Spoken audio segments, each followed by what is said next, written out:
Bismillahirrahmanirrahim. Assalamualaikum warahmatullahi wabarakatuh. Alhamdulillah hamdan katsiran thayyiban mubarakan fi kama yuhibbu rabbuna wa yarda. Wassalatu wassalamu ala habibina al-mustafa wa ala alihi wa ashabihi wa man istanna bi sunnatihi ila yaumiddin, amma ba'd. Alhamdulillah, puji dan syukur marilah kita panjatkan kepada Allah Azza wa Jalla atas karunia dan kenikmatan yang Allah Subhanahu wa taala selalu limpahkan, selalu Allah berikan kepada kita. Alhamdulillah, di kesempatan subuh hari ini Allah Subhanahu wa taala kembali melimpahkan kepada kita berbagai macam banyak kenikmatan. Alhamdulillah, dengan izin Allah kita bisa melaksanakan sholat subuh berjamaah di bulan yang mulia ini. Mudah-mudahan Allah Subhanahu wa taala menerima amal ibadah kita sebagai amal soleh yang mendatangkan ridho, ampunan serta rahmat dari Allah untuk kita semua. Salawat dan juga salam semoga selalu tersampaikan kepada junjungan kita Nabi yang mulia, Nabi Muhammad sallallahu alaihi wasallam, juga kepada keluarganya, kepada para sahabatnya, dan kepada orang-orang yang selalu setia untuk mengikuti jejak sunnahnya hingga hari kiamat. Allahumma la sahla illa ma ja'altahu sahla wa anta taj'alul hazana idza syi'ta sahla. Rabbi shrah li sadri wa yassir li amri wa hlul 'uqdatam min lisani yafqahu qawli. Rabbana zidna ilman warzuqna fahman. Kaum muslimin wal muslimat, bapak dan ibu yang dirahmati oleh Allah Subhanahu wa taala, bagaimana kabarnya? Alhamdulillah. Masih puasa Bapak Ibu? Alhamdulillah. Kapan kita lebaran? Hari Minggu. Minggu ada yang Senin. Nah, ini para ulama berselisih pendapat. Baik Bapak Ibu sekalian, kalau kita melihat saat ini bulan Ramadan tidak lama lagi akan pergi meninggalkan kita. Cepat gak Bu waktunya? Cepat ya. Dan sudah diberikan peringatan oleh para ulama bahwa semakin kesini, semakin bergulirnya waktu, maka ada fenomena yang harus diperhatikan, yaitu waktu berjalan semakin begitu cepat. Dan ini betul-betul kita rasakan.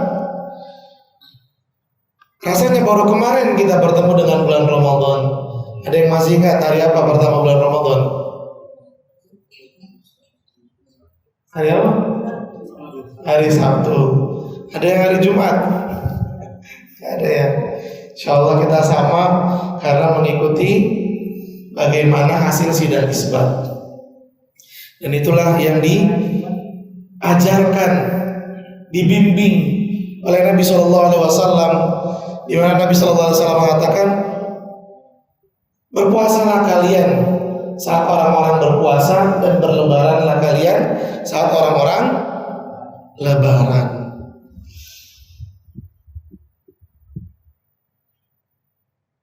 Hari ini kita melihat bahwasannya bulan Ramadan kurang lebih 7 atau 8 hari atau bahkan mungkin kurang dari itu akan pergi meninggalkan kita. Ada hadis yang harus kita jadikan penyemangat untuk kita di penghujung Ramadan ini, di mana Nabi Shallallahu Alaihi Wasallam bersabda, innamal a'malu apa? Masya Allah. Innamal a'malu bi khawatimiha. Beda lagi. Innamal a'malu bi khawatimiha. Apa artinya? Amalan itu tergantung dengan ujungnya. Amalan itu tergantung dengan akhirannya. Siapa yang akhirannya baik, maka jadi baik semuanya. Tapi siapa yang di akhirnya buruk, maka yang sebelumnya pun jadi ikut-ikutan buruk. Dan ini juga menjadi hal yang suka dipegang, dipilih oleh kebanyakan orang. Coba aja bapak-bapak yang dari hari Senin sampai hari Sabtu kerja, bahkan lembur-lembur. Pas hari Minggu di rumah ada niat pengen ngebantuin istri ngerapiin rumah, dibenahin rumahnya, dirapiin. Ada waktu sebentar mau istirahat sambil main handphone. Terus istrinya ngelihat, kira-kira apa yang dikatakan sama istrinya? Main HP mulu dari tadi. Lalu dari tadi ngapain? Bebenah, ngerapiin rumah. Tapi kenapa baru sebentar main handphone, yang menjadi penilaian ya handphonenya itu? Ini semua kadang kita lakukan, bahkan terhadap anak kita pun demikian. Anak belajar pagi, siang, sore, sampai malam pengen main bentar, kelihatan sama bapaknya lagi megang handphone. Bapaknya bilang, main handphone mulu sih nak. Nah ini ternyata dalam syariat Islam pun diberlakukan hal yang sama. Innamal a'malu bikhawatimiha. Amalan itu tergantung dengan akhirannya. Maka Bapak Ibu sekalian,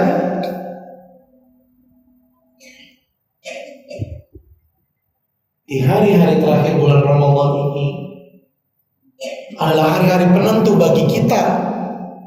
Apakah semua amal ibadah yang kita lakukan selama ini di bulan Ramadan akan menjadi amal saleh yang mendatangkan ridhonya Allah buat kita, menjadi amal saleh yang diterima oleh Allah Subhanahu wa taala, sehingga mengantarkan kita kepada derajat ketakwaan kepada Allah Subhanahu wa ta'ala, atau malah na'udzubillahi min dzalik, semua yang telah dilakukan di awal-awal bulan Ramadan, di pertengahan bulan Ramadan, karena di penghujungnya amalannya berubah tidak baik, maka semuanya menjadi tidak baik. Kemudian Bapak Ibu, selain hadis Nabi Muhammad SAW tadi,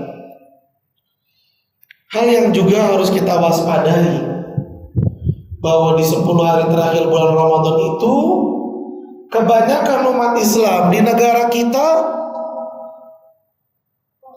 mulai berkurang perhatian dan semangatnya dalam beribadah kepada Allah Subhanahu wa taala. Apa buktinya? Shaf dalam sholat semakin hari semakin maju, betul tidak? Apa artinya semakin maju? Semakin kosong. Jemaahnya nggak tahu pada kemana. Sibuk apa? Sibuk mikirin kue, sibuk nyari baju lebaran, sibuk nuker duit baru, sibuk hitungin THR, sibuk nyari tiket pulang kampung. Kapan itu terjadi Bapak Ibu? Di awal, tengah, atau di akhir? Maka kita harus waspada. Jangan sampai di penghujung bulan Ramadan kita malah melakukan hal yang sia-sia, yang membuat ibadah Ramadan selama ini yang kita buat, yang kita lakukan menjadi sia-sia. Ini nggak boleh kita remehkan Bapak Ibu sekalian. Jangan kita anggap ini hal yang ada biasa, dari tahun ke tahun juga begitu. Jangan Bapak Ibu sekalian. Harus kita rubah kebiasaan ini. Jangan sampai kebiasaan yang dianggap baik-baik saja, ternyata membuat amal ibadah yang selama ini telah kita biasakan di bulan suci Ramadan menjadi sia-sia di sisi Allah Subhanahu wa taala. Nah, ada amalan Bapak Ibu yang perlu kita perhatikan dan kita paksakan. Bagi yang belum terbiasa harus dipaksa. Karena ada pepatah yang mengatakan hal yang dipaksa lama-lama terbiasa. Juga ada pepatah yang mengatakan bisa karena terbiasa. Apa amalan tersebut? Yang diantaranya pertama adalah iktikaf. Di sini ada iktikaf. Alhamdulillah. Kenapa dengan iktikaf? Ini sunnah dari Nabi SAW. Bahkan dahulu Nabi SAW iktikafnya dari awal bulan Ramadan. Lalu kenapa kita disunnahkan untuk beriktikaf di akhir Ramadan? Sebab dalam sebuah riwayat Nabi SAW bersabda, awalnya aku beriktikaf di 10 hari pertama bulan Ramadan untuk mencari Lailatul Qadar. Kemudian ternyata tidak didapati Lailatul Qadar di 10 hari pertama bulan Ramadan. Lalu Nabi lanjut iktikaf lagi di 10 hari kedua bulan Ramadan. Nah, di 10 hari kedua inilah Bapak Ibu sekalian, ada yang mendatangi Nabi SAW dan mengabarkan. Tentunya ini adalah wahyu. Wahyu tersebut menyampaikan kepada Nabi SAW bahwasannya Lailatul Qadar itu ada di 10 hari terakhir bulan Ramadan. Lalu Nabi SAW, kata Aisyah radhiyallahu taala anha, Nabi SAW selalu beriktikaf di 10 hari terakhir bulan Ramadan sampai beliau wafat. Kebiasaan iktikaf tersebut tidak pernah ditinggalkan oleh Nabi SAW. Dan sepeninggal Nabi SAW, iktikaf dilanjut oleh para sahabat dan oleh istri-istri Nabi SAW. Nah, Bapak Ibu sekalian, iktikaf itu pada dasarnya hukumnya sunnah. Kapan aja bisa. Nggak harus di bulan Ramadan, di luar bulan Ramadan juga bisa. Maka dengan demikian iktikaf itu tidak mesti diawali dengan puasa, tidak. Orang yang pengen iktikaf di luar bulan Ramadan boleh juga walaupun dia tidak berpuasa. Namun ketika masuk bulan Ramadan, hukumnya iktikaf dari sunnah naik menjadi sunnah muakkadah. Apa itu sunnah muakkadah? Sunnah yang tidak pernah ditinggalkan oleh Nabi SAW. Namanya sunnah muakkadah, yaitu sunnah yang tidak pernah ditinggalin sama Nabi SAW sampai beliau meninggal dunia. Nah Bapak Ibu, kapan iktikaf jadi wajib? Kan kalau tadi sunnah kapan saja, iktikaf itu sunnah kapan saja, mau di Ramadan, di luar Ramadan sunnah. Tapi ketika masuk bulan Ramadan, dari awal bulan Ramadan itu masuk, iktikaf hukumnya menjadi sunnah muakkadah. Nah kapan iktikaf jadi wajib? Ayo, Masya Allah, yang jawab benar boleh buka duluan. Enggak, jangan ya, ntar saya dosa. Kapan Bapak Ibu jadi wajib? Masya Allah, 10 hari terakhir bulan Ramadan. Berarti kalau begitu yang gak iktikaf ada dosa nanti. Berat ini jawaban seperti ini. Bukan. I'tikaf menjadi wajib kalau dinadarkan. Tahu nazar? Janji, ya Allah, nanti 10 hari terakhir bulan Ramadan saya i'tikaf. Ini jadi wajib. Ini jadi wajib. Boleh seperti ini? Boleh. Tapi makruh kalau ada embel-embelnya. Apa embel-embelnya? Ya Allah, kalau THR turun sebelum 10 hari terakhir bulan Ramadan, saya bakalan i'tikaf. Nah, kalau ada embel-embel begini, nazarnya jadi makruh. Tapi kalau nggak pakai embel-embel, sunnah, boleh.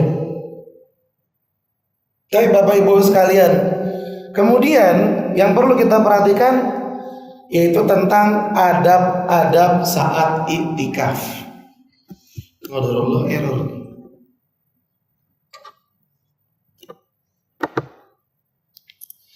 Adab ketika i'tikaf Bapak Ibu sekalian, apa sih yang harus kita perhatikan?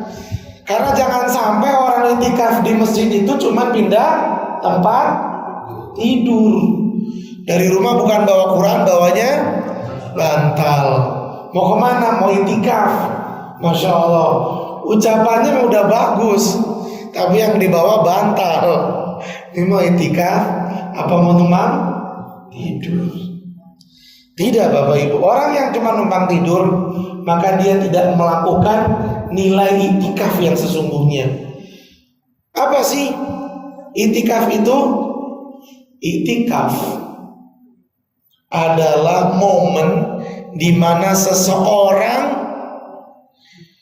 memfokuskan dirinya untuk tetap di masjid agar bisa terus beribadah kepada Allah Subhanahu wa taala.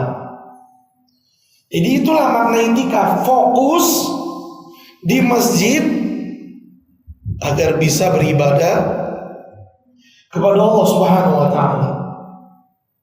Bahkan seorang ulama mengatakan yang artinya i'tikaf itu adalah memutus hubungan dengan makhluk untuk bisa fokus hubungan dengan Al-Khaliq pencipta. Kalau misalnya kita i'tikaf tapi handphone masih jalan terus, WhatsAppan, lihat media sosial, nonton ini, baca-baca status, ngobrol sono, ngobrol sini, ini orang hakikatnya bukan i'tikaf. Karena i'tikaf itu memfokuskan diri untuk beribadah kepada Allah di masjid. Bahkan Nabi SAW ketika i'tikaf, beliau bikin tenda-tendaan Bapak Ibu. Buat apa dibikin tenda sama Nabi SAW? Biar Nabi bisa fokus ibadah di dalam tenda tersebut di masjid. Inilah maksud dari yang namanya i'tikaf. Oleh karena itu kita perlu memperhatikan adab-adabnya agar i'tikaf kita menjadi i'tikaf yang bernilai ibadah di sisi Allah Subhanahu wa taala. Yang pertama Bapak Ibu, yang perlu kita perhatikan adalah yang pertama, hendaknya kita ketika i'tikaf justru memperbanyak ketaatan kepada Allah. Ya, dengan baca Quran, dengan berzikir, dengan berdoa, dengan sholat sunnah, atau mendengarkan kajian. Lakukan amalan-amalan ketaatan yang mendatangkan pahala dari Allah Subhanahu wa taala, dan tinggalkan amalan-amalan yang sia-sia sekalipun mungkin mubah. Contohnya berbicara, ngobrol sesama peserta i'tikaf boleh, tapi kalau kebanyakan ini bisa merusak nilai i'tikaf. Kemudian Bapak Ibu,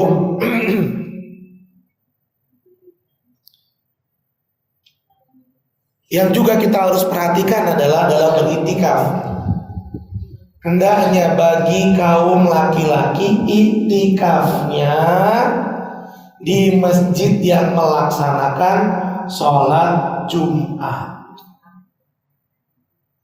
Jangan iktikaf, ya, sebaiknya jangan iktikaf di masjid yang tidak melaksanakan sholat Jumat. Kenapa? Nanti khawatirnya ketika hari Jumat dia keluar dari masjid untuk mendatangi masjid lain yang melaksanakan sholat Jumat.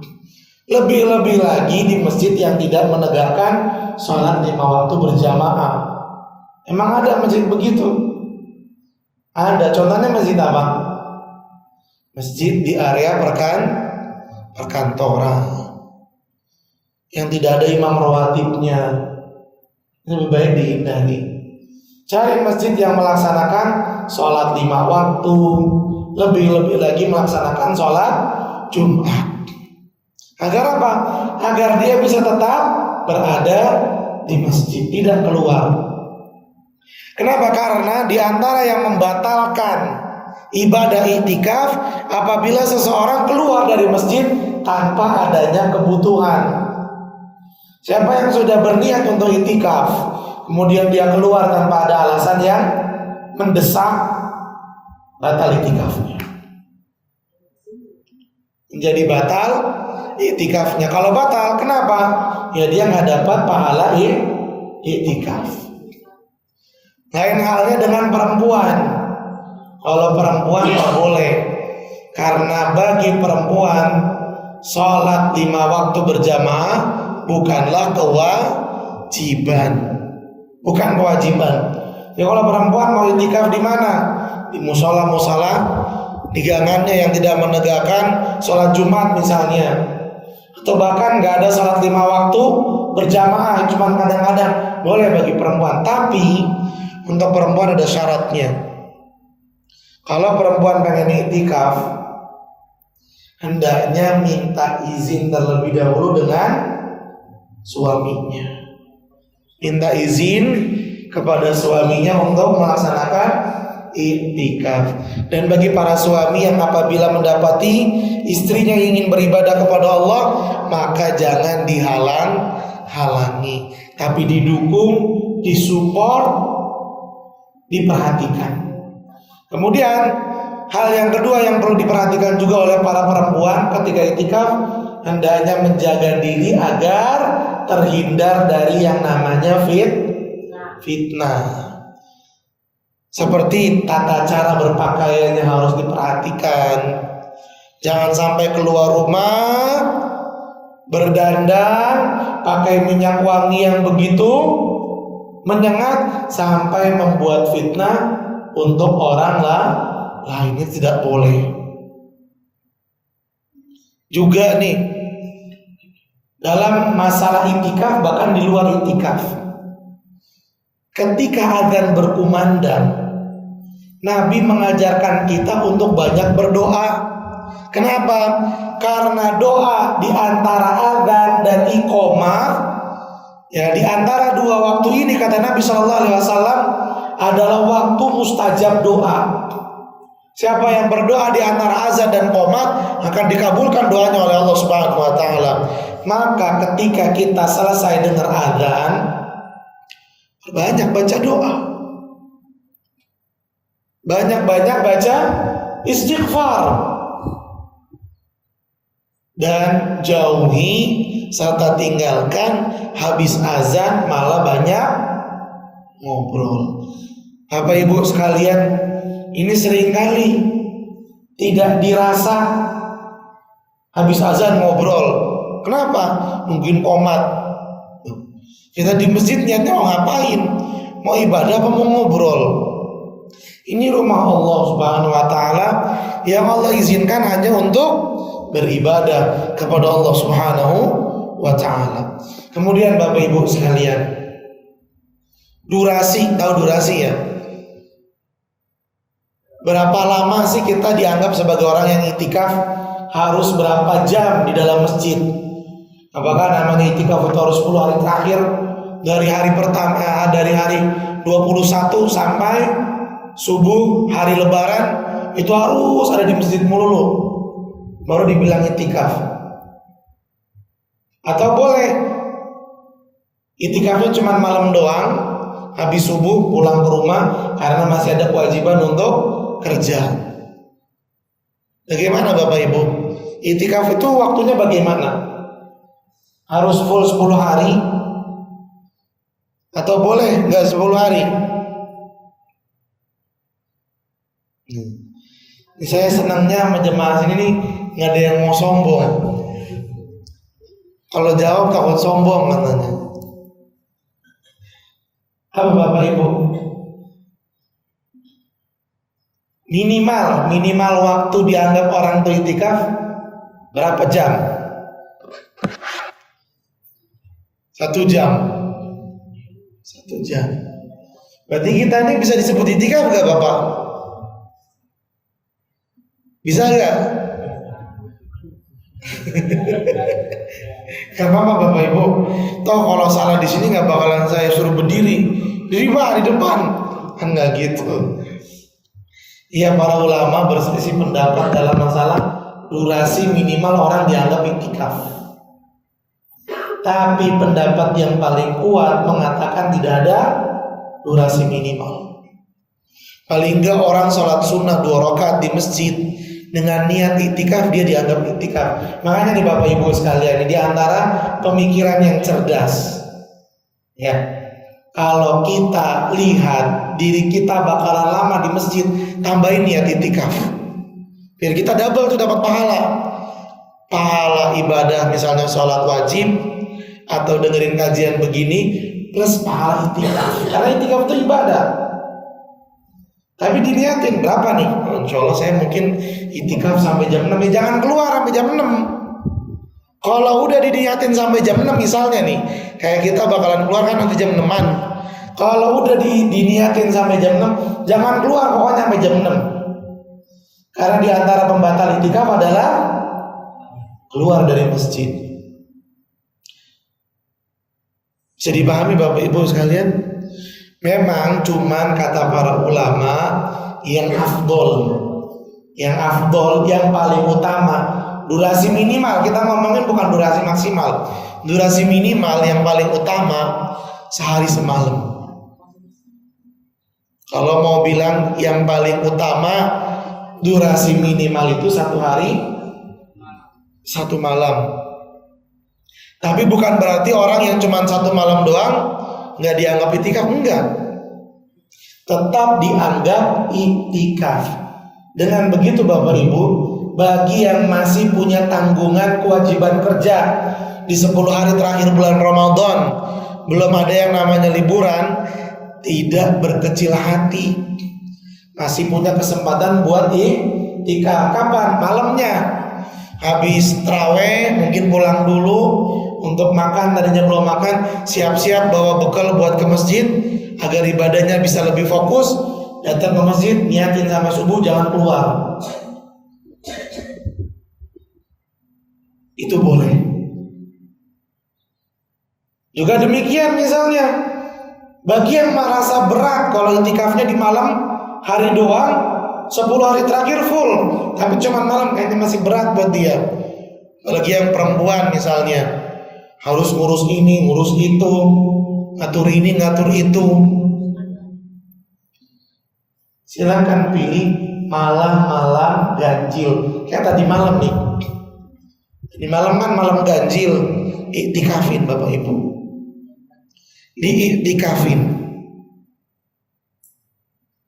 Boleh kan iktikaf di rumah? Ya, iktikaf itu di masjid, bukan di rumah. Kalau di rumah nggak ada nilai iktikafnya, tapi tetap ibadah hitungannya, cuman bukan iktikaf. Iktikaf itu di masjid. Boleh Bapak Ibu yang hanya ingin memilih di malam-malam ganjil misalnya, karena kalau di sepanjang malam dia agak berat, paling nggak malam ganjilnya jangan ditinggalin. Ini kesempatan dan kemudahan dari agama kita, terus memberikan peluang buat ibadah. Yang penting jangan ada rasa ngeremehin. Malam genep buat apa? Nggak ada malam Lailatul Qadar, saya mah ganjil. Jangan. Yang penting tidak ada rasa meremehkan. Kalau bisa, insya Allah saya bakalan iktikaf, mau genep mau ganjil. Cuma qadarullah saya mungkin masih belum bisa yang ganjil. Dan kalaupun masih tidak bisa Bapak Ibu sekalian, ada pendapat sebagian ulama yang bukan seluruhnya, paling tidak di malam ke-27 jangan sampai ditinggalin. Karena malam Lailatul Qadar kemungkinan paling besar itu terjadi di malam ke-27. Bahkan ada seorang ulama yang mengatakan bahwa malam ke-27 itu adalah malam Lailatul Qadar. Tapi ini pendapat dari beberapa ulama. Malam ke-27 itu paling tidak menjadi malam yang minimal kita iktikafin. Jangan sampai tidak sama sekali. Ini dia Bapak Ibu tentang iktikaf. Nah, kalau misalnya ada yang pengen iktikafnya dari 10 hari terakhir bulan Ramadan dari awal sampai menjelang Lebaran, kapan mulainya? Ada yang mengatakan ketika terbenam matahari. Ya, di 10 hari terakhir bulan Ramadan, ngitungnya gini. Jadi pas hari ke-19, pas hari ke-20, tenggelam matahari udah masuk di masjid. Dan ada yang mengatakan juga di hari ke-21 mulai dari setelah sholat subuhnya. Silakan. Ya, kalau yang saya baca dalam fikih Muyasar, yang ingin itikaf 10 hari terakhir bulan Ramadan full 10 hari terakhir bulan Ramadan, mulainya di fikih Muyasar disebutkan mulainya dari selesai sholat subuh pada hari ke-21. Sampai kapan? Sampai sholat subuh di hari Lebaran. Pas hari Lebaran Idul Fitri, sholat subuh selesai baru pulang. Nah, tentu yang 10 hari terakhirnya full itikaf lebih istimewa daripada yang itikafnya cuman separuhnya saja atau sebagiannya saja. Tapi paling tidak Bapak Ibu jangan sampai di malam-malam ganjil atau jangan sampai di malam ke-27 kita nggak itikaf sama sekali. Jangan. Dipaksa aja nggak apa-apa, dipaksa. Karena kadang-kala hawa nafsu kita tuh pengennya bersantai-santai, bermalas-malasan. Kita harus paksa. Minta sama Allah agar diberikan kemudahan dalam beriktikaf. Baik Bapak Ibu sekalian, itu terkait dengan iktikaf. Kemudian kita lanjut karena masih ada sedikit waktu, yaitu tentang zakat fitrah. Ada yang udah bayar zakat fitrah Bapak Ibu? Alhamdulillah. Zakat fitrah, Bapak Ibu sekalian, hukumnya wajib. Hukumnya wajib. Wajib itu apa? Kalau dilaksanakan dapat pahala, kalau ditinggalkan dosa. Kalau ditinggalkan maka seseorang akan berdosa. Nah, siapa yang wajib bayar zakat fitrah? Siapa yang wajib? Nabi menyebutkan orang yang wajib zakat fitrah adalah orang Islam dewasa, berakal sehat, mendapati waktu wajib zakat fitrah. Kapan itu waktu wajib zakat fitrah? Yaitu dia mendapati matahari tenggelam di hari terakhir bulan Ramadan. Siapa yang hidup sampai mendapati terbenam matahari di hari terakhir bulan Ramadan, maka dia menanggung kewajiban zakat fitrah. Jadi kalau misalnya ada bayi lahir habis maghrib di hari terakhir bulan Ramadan, wajib gak dikeluarin zakat fitrah?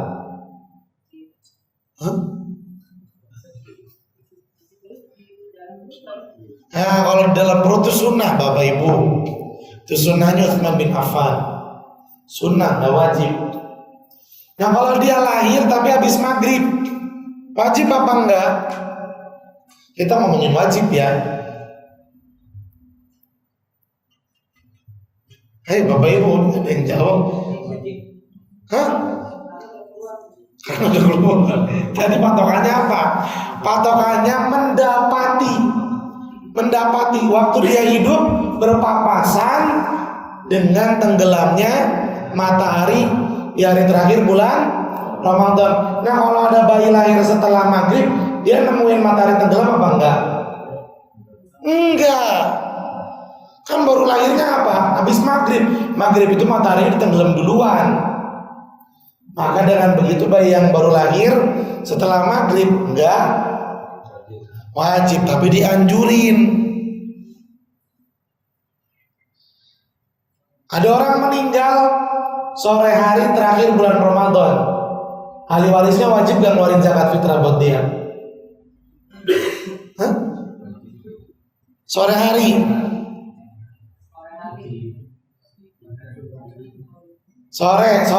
namanya sore, matahari udah tenggelam belum sih? Belum. Ada orang meninggal di sore hari terakhir bulan Ramadan, wajib gak ahli warisnya mengeluarkan zakat fitrah?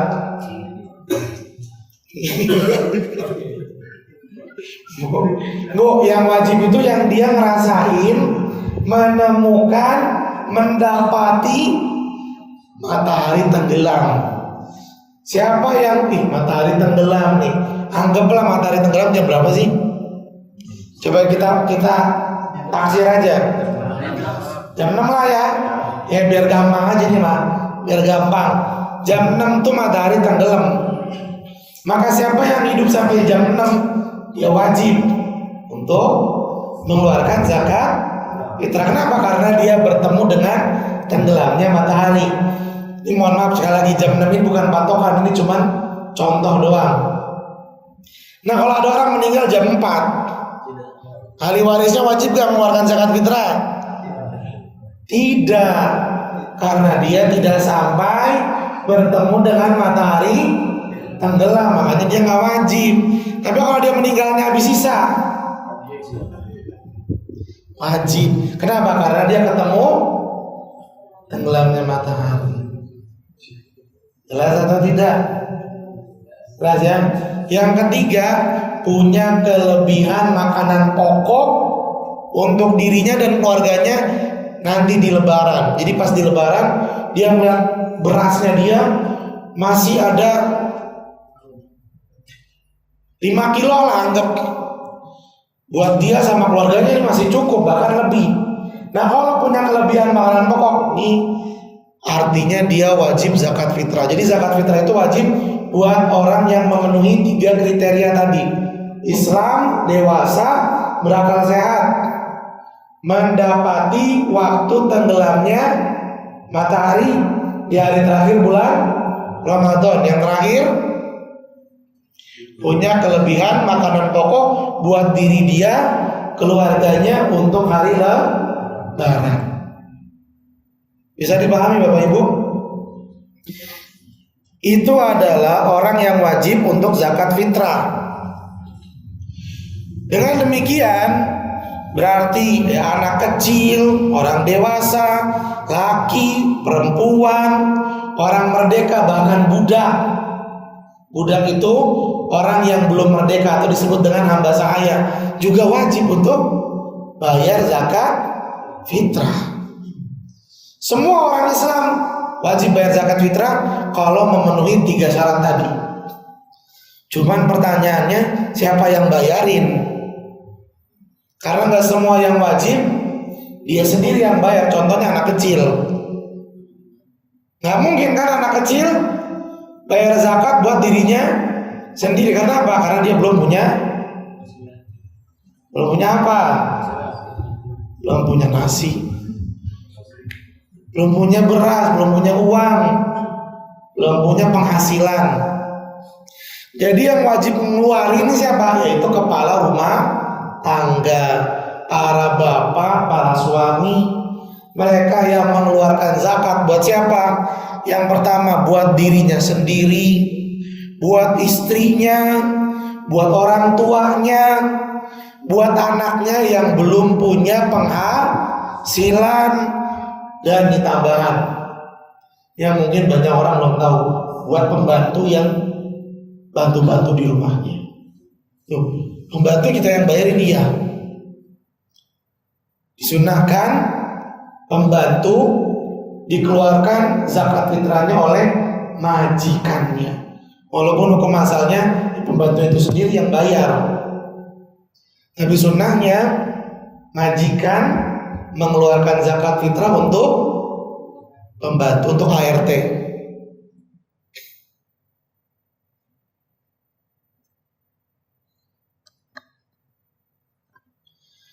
Itu dia Bapak Ibu sekalian, ya, yang wajib dikeluarin zakat fitrahnya oleh para bapak, para kepala rumah tangga. Coba diulang, siapa aja yang dia keluarin zakat fitrahnya, siapa aja? Satu, dia sendiri dulu, terus istrinya, terus orang tuanya, kemudian anaknya yang belum punya penghasilan, kemudian pembantunya.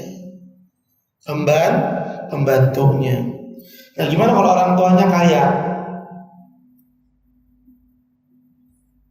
masih punya penghasilan yang cukup, mungkin bahkan orang tuanya lebih kaya daripada si anak, maka anak yang pengen ngeluarin zakat fitrah orang tuanya minta izin dulu sama orang tuanya. Bu, tahun ini zakat bapak sama ibu biar saya yang menunaikan, sampaikan. Begitu juga sama anak kita. Kalau anak kita udah punya penghasilan yang cukup buat dia zakat fitrah, ngomong dulu, deh, biarin tahun ini bapak yang masih bayarin zakat fitrahnya kamu. Tahun depan kalau kamu udah bisa, silahkan. Seperti itu. Jadi kalau udah punya kecukupan, kemampuan untuk bayar zakat fitrah sendiri, kita nih kepala rumah tangga minta izin dulu.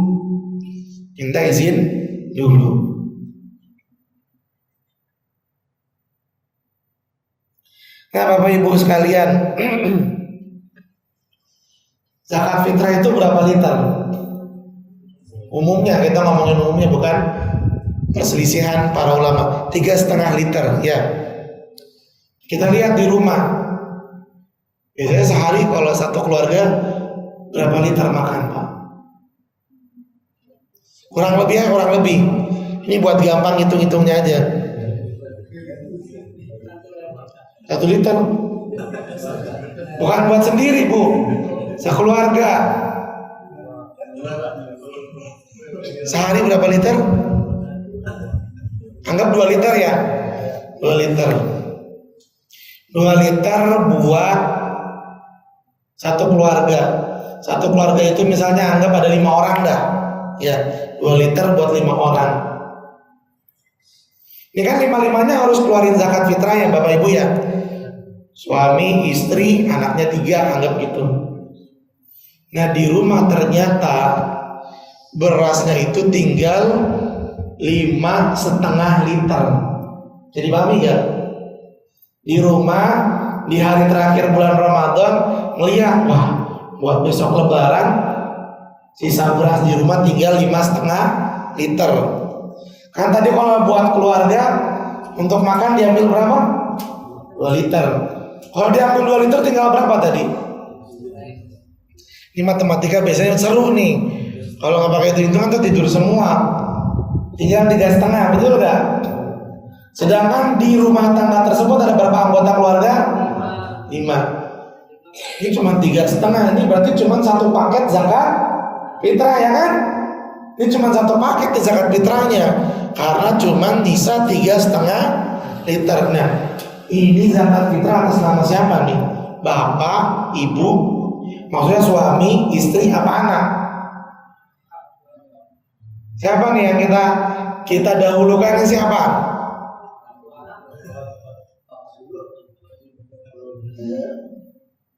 Pokoknya yang tinggal di rumah itu suami, istri, anak 3. Ya atau deh saya ganti lagi soalnya sama aja. Yang tinggal di situ tetap 5 orang, yaitu bapak, ibu, suami, istri, sama anak 1. Tinggal 3,5 liter bisa buat zakat fitrah, tapi cuma untuk 1 jiwa. Buat siapa ini? Buat orang tua ya, karena orang tua harus lebih diutamakan. Nah ini kita perlu perhatikan. Jadi Bapak Ibu, kalau misalnya terbatas, maka ini urutannya. Kata Ibnu Qudamah, kalau beras yang tersisa nggak cukup buat semuanya, maka yang diutamakan pertama diri sendiri, kepala rumah tangga. Kalau masih ada lebih, buat siapa? Istri. Utama diri sendiri, yaitu suami. Kalau masih ada lebih 3,5 liter lagi, buat istri. Kalau masih ada lebih lagi, anak paling kecil. Anak paling kecil. Kalau masih ada lebihan lagi, bapak. Buat bapak, buat ayahnya. Masih ada lebih lagi, buat ibunya. Masih ada lebih lagi buat anak yang paling gede tapi belum punya penghasilan. Jelas gak Bapak Ibu urutannya? Jadi kalau terbatas, utamakan buat diri sendiri. Ada lebih, tambahin buat istri. Ada lebih buat anak paling kecil. Ada lebih buat bapak. Ada lebih buat ibu. Ada lebih buat anak yang gede yang belum punya kerjaan. Nah ini Bapak Ibu bahayanya. Contoh tadi tinggal satu paket doang, tapi diutamakan buat bapaknya. Adalah buat bapak dulu dah. Gak sah zakatnya. Zakatnya gak sah. Harus buat diri sendiri terlebih dahulu. Bisa dipahami Bapak Ibu?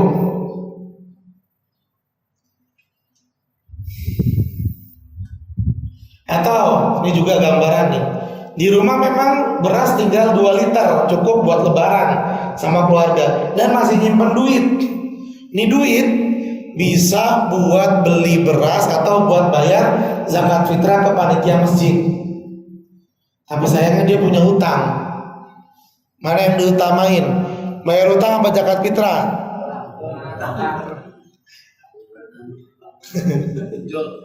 Oh, pinjol lagi dong. Kamu sih bilang menjalek, mudah-mudahan kita dijauhin.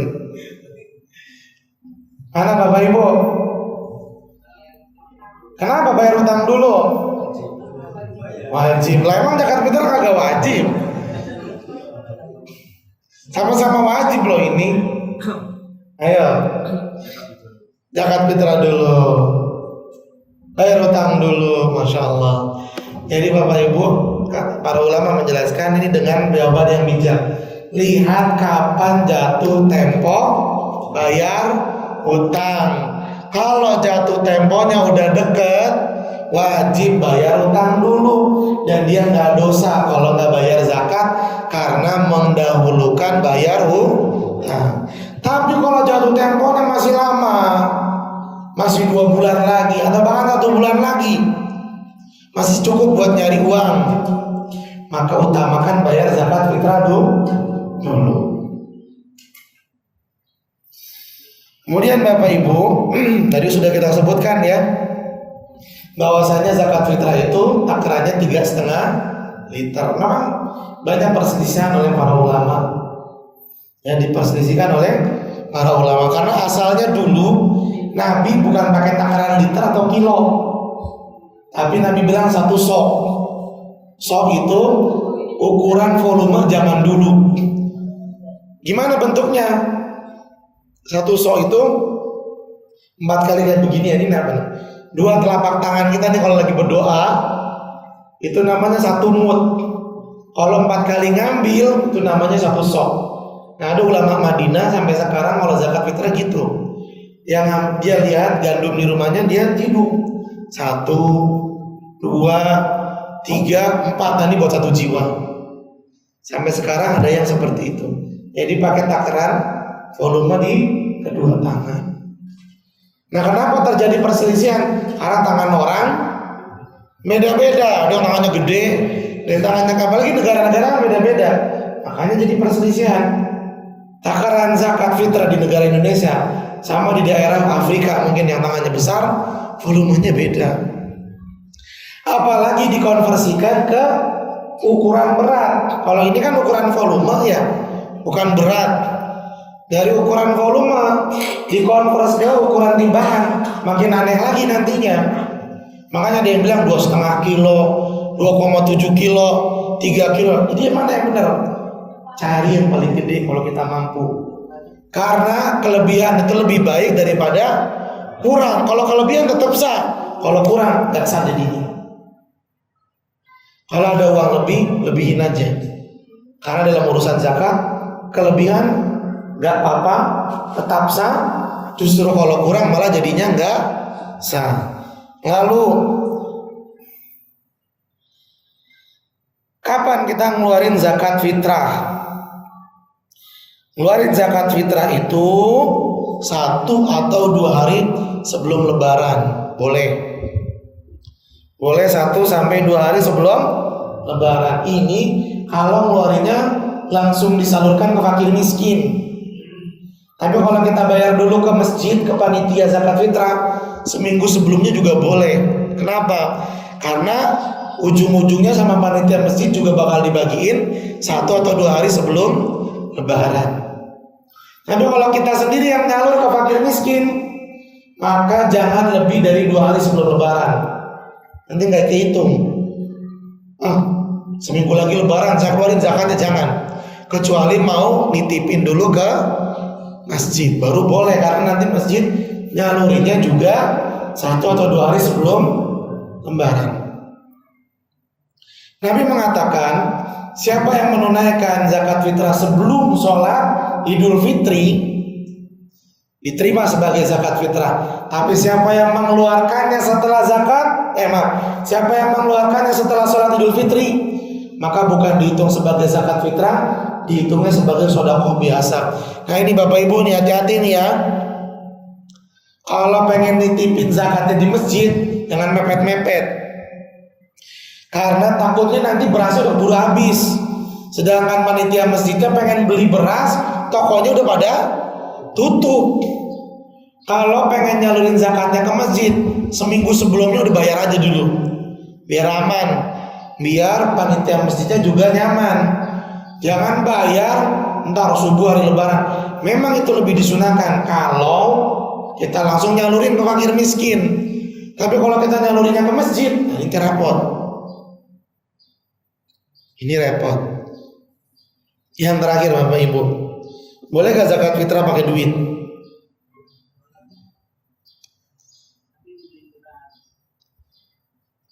Boleh, tapi dibeliin beras. Ini jawabannya cerdas. Ya, kalau langsung kepada fakir miskin nggak boleh. Kita langsung datang kepada fakir miskin ngasihnya duit nggak boleh. Kalau langsung ke fakir miskin harus dalam bentuk makanan pokok, dan makanan pokok kita adalah beras. Tapi kalau ke masjid panitia zakat fitrah boleh, mau pakai beras boleh, mau pakai duit juga boleh. Kenapa? Ujung-ujungnya sama panitia zakat fitrah masjid, duitnya bakal dibelanjain beli beras. Jadi dipahami Bapak Ibu? Nah, mana yang lebih utama? Bukan, pertanyaannya belum kelar, udah beras aja. Langsung nyalurin ke fakir miskin apa ke masjid? Ayo, Bapak Ibu, ke masjid, karena ke masjid itu lebih merata. Khawatirnya kalau kita langsung ke fakir miskin nanti ada yang dapat double gitu ya kan? Ada yang dapat double. Nah ini termasuk diantara keutamaan kalau pengen bayar zakat fitrahnya ke masjid. Tapi sebagian ulama mengatakan yang lebih utama kita langsung datangin ke fakir miskin. Kenapa? Untuk menghilangkan suuzon. Jangan sampai orang-orang yang bahasanya apa ya, ekonominya kurang, selalu mengharapkan bantuan. Jangan sampai mereka suuzon, punya tetangga kaya tapi nggak pernah ngasih. Ya, suka ada begituan. Tapi kalau kita bayar zakat fitrah langsung, masya Allah, makasih banyak. Jadi kita ingin menghilangkan suuzon dari para orang-orang yang mengharapkan bantuan, agar mereka nggak suuzon sama kita, orang kaya tapi nggak pernah bantu. Padahal kita bayar zakat fitrah kita kami, cuman sayangnya dia nggak tahu. Ya ada plus minusnya. Ada plus minusnya, cuma sebagian ulama mengatakan salurin langsung ke fakir miskin itu lebih utama, karena apalagi tetangga kita ya, misalnya ada tetangga kita yang termasuk dari golongan fakir miskin, itu lebih utama. Nah, mustahik zakat fitrah itu fakir miskin doang Bapak Ibu. Nggak boleh pengelola zakat fitrah ngambil zakat fitrah kalau bukan fakir miskin. Pengelola zakat yang boleh ngambil zakat walaupun dia kaya kalau zakatnya zakat mal. Boleh, pengelolanya ngambil boleh. Walaupun dia kaya, iya walaupun dia kaya boleh ngambil. Tapi kalau zakat fitrah disalurkannya cuma untuk fakir miskin, hanya untuk fakir miskin saja. Wallahu a'lam bishawab. Mungkin ini yang bisa kita pelajari di kesempatan subuh hari ini. Mudah-mudahan bermanfaat, memberikan kita ilmu yang barokah. Dan kita berdoa Bapak Ibu sekalian sebelum kita akhiri, mudah-mudahan Allah menjadikan Ramadan tahun ini Ramadan yang lebih baik untuk kita semua, yang mendatangkan lebih banyak pahala dari Allah, mengampuni dosa-dosa seluruhnya, yang mengampuni seluruh dosa-dosa kita dan keluarga kita, mengantarkan kita kepada derajat ketakwaan yang diridhoi oleh Allah Subhanahu wa taala. Dan mudah-mudahan Ramadan ini bukanlah Ramadan yang terakhir. Kita berharap semoga Allah panjangkan usia kita, orang tua kita, keluarga kita, supaya bisa ketemu lagi dengan bulan-bulan Ramadan di tahun-tahun yang berikutnya. Amin ya rabbal alamin. Terima kasih banyak atas perhatiannya. Mohon maaf apabila ada kekurangan dan kesalahan. Kita tutup jumpa kita dengan membaca doa kafaratul majlis. Subhanakallahumma wa bihamdika, asyhadu an la ilaha illa anta, astaghfiruka wa atubu ilaik. Billahi taufiq wal hidayah. Assalamualaikum warahmatullahi wabarakatuh.